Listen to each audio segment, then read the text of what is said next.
xài smartភាពដើម្បីការចាំបាច់សម្រាប់ការពារដើម្បីក្រុមការងារដឹងថាតំបន់ចុងគឺតំបន់ portable ចឹងនៅចាំបាច់គេដាក់គឺជុំវិញតំបន់នេះគឺការ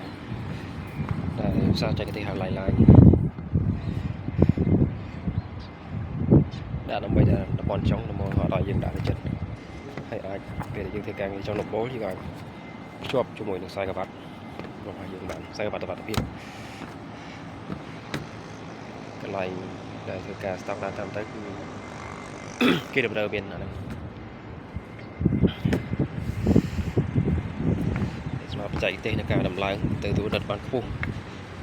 បានភ្ជាប់ជាមួយនឹងវិសជាមួយតាមត្រូវនៅ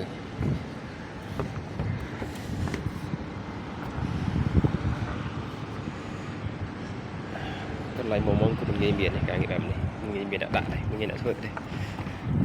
ដូចតែមានការ refinement ពីខាងកងតង់នៅកូនដែរគម្រោងស្តង់ដារគឺគេតែមានការងារបែបនេះ